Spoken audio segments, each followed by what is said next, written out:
Bab 636. Kak, jangan pukul lagi. Di jalan, Arya menjilat manisan gula dan berjalan perlahan. Di bahunya, Putih masih memegang pedang Kingsuan. Matanya melirik ke sana kemari dari waktu ke waktu. Di belakang kedua orang itu, keempat prajurit Tao mengikuti dengan ketat. Mereka sempat berpikir untuk menyerang dan menangkap kedua anak itu. Namun, setelah melihat si gadis kecil meninju salah satu prajurit Tao hingga terbang, mereka langsung mengurungkan niat untuk menggunakan kekerasan. Sekarang, mereka sedang menunggu kedatangan Hakim Agung. Selama ini, mereka hanya berharap kedua orang ini tidak menimbulkan masalah. Pada saat ini, gadis kecil itu tiba-tiba melirik ke arah portal teleportasi di kejauhan, kemudian menjadi bingung.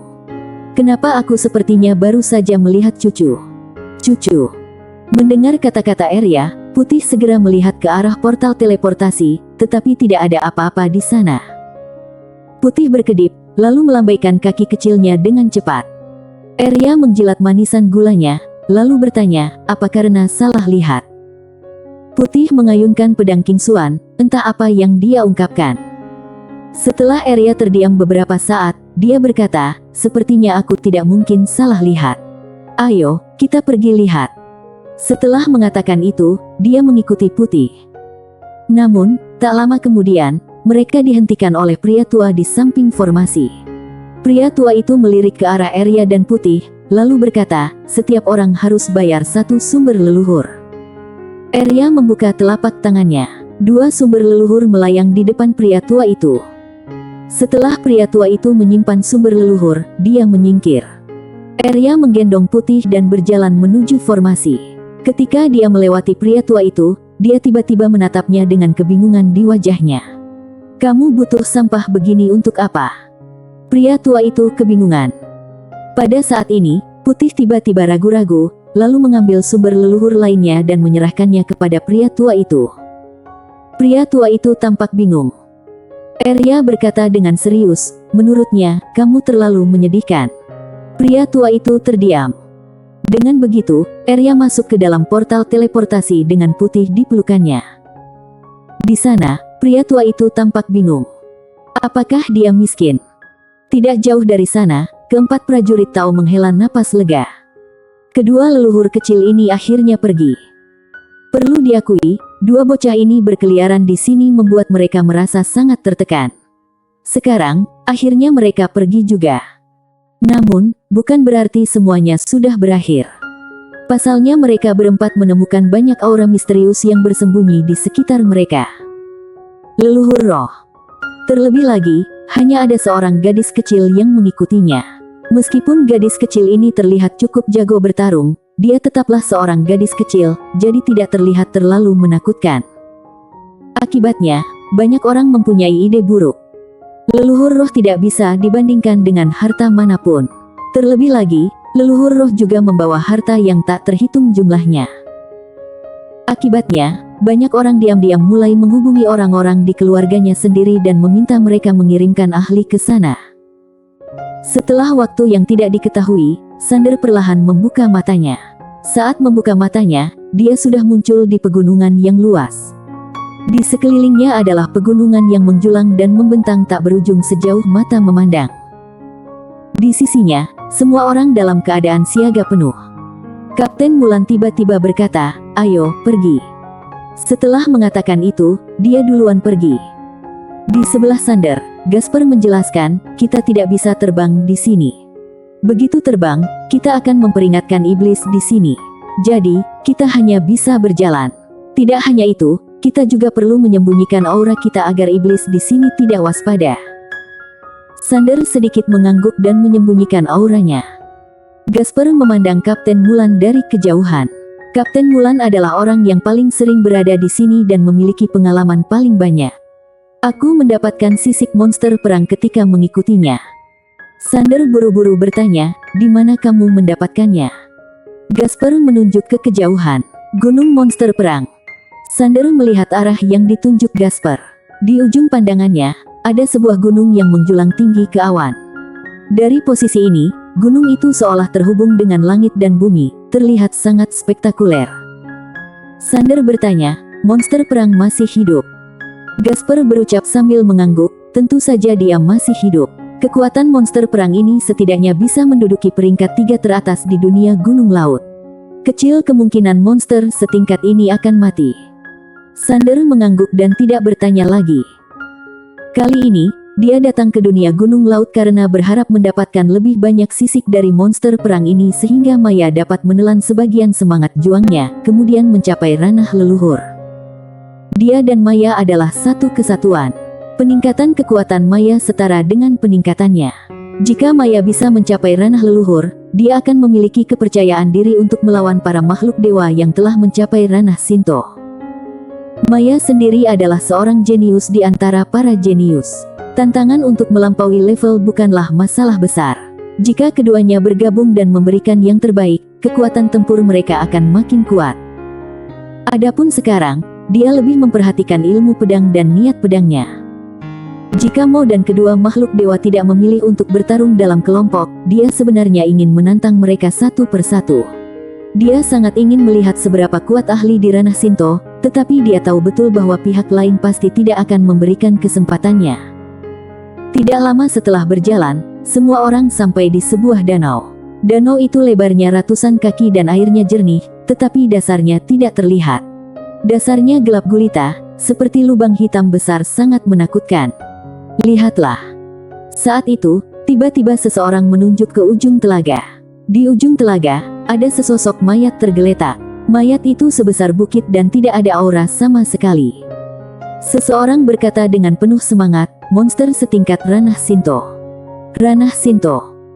Sejak mengikuti Gasper, Sander juga meminta bimbingan darinya tentang pengetahuan mengenai tingkatan kultivasi.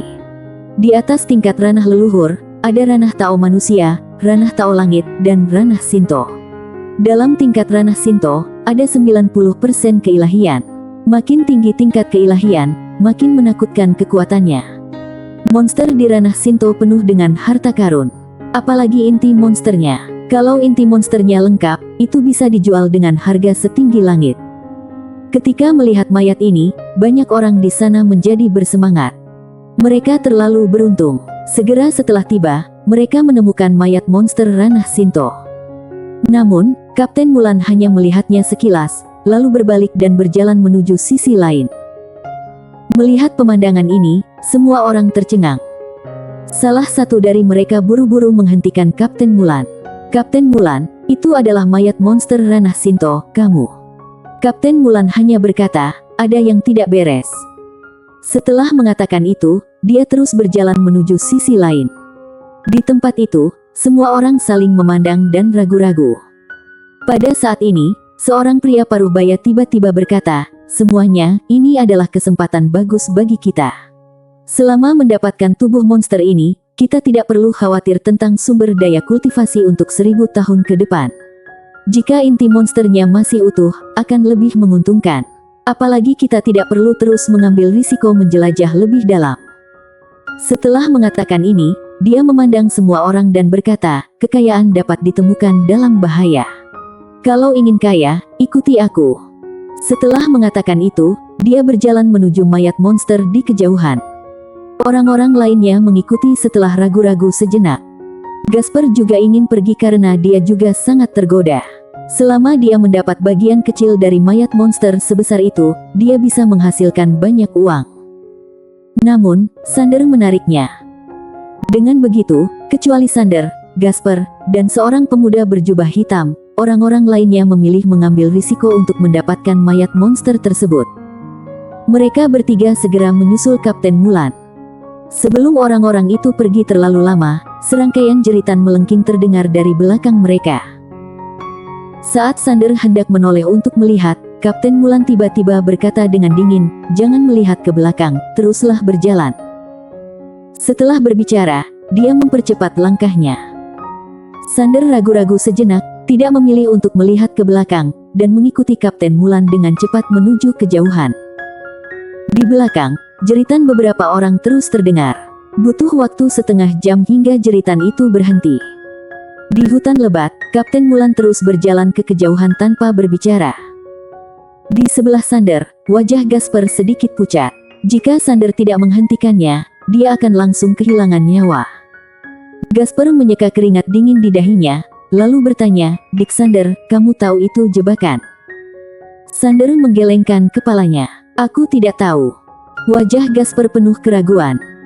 Sander melirik Kapten Mulan di kejauhan, lalu berkata, "Kapten, benar, ada sesuatu yang tidak beres. Selain itu, metode ini agak mirip dengan trik manipulatif." Kemudian, dia segera berhenti. Gasper tersenyum pahit. "Sebenarnya, kami juga merasakan ada yang tidak beres, tapi masih ingin pergi ke sana dan mencobanya untuk melihat apakah kami bisa beruntung." Di sampingnya, pemuda berjubah hitam tiba-tiba berkata dengan suara dingin, "Dalam seni bela diri, yang terpenting adalah menghindari mengambil risiko. Kalau seseorang bisa menyelamatkanmu kali ini, itu mungkin tidak akan terjadi lain kali." Gasper menghela napas dengan suara rendah dan tidak berkata apa-apa.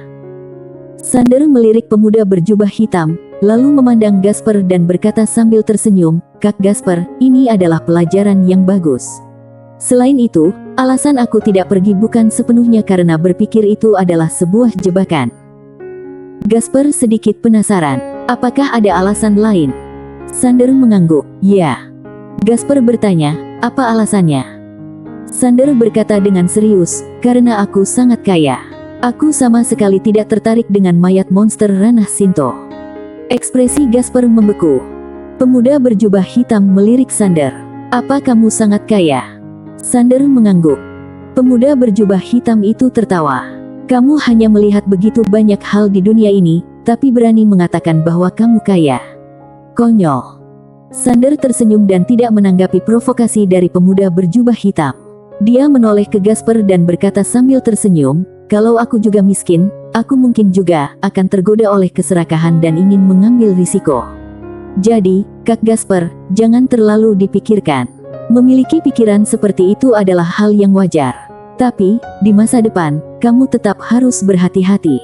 Karena seringkali, keserakahan dapat mengikis akal sehat kita dan membawa kita ke dalam bahaya."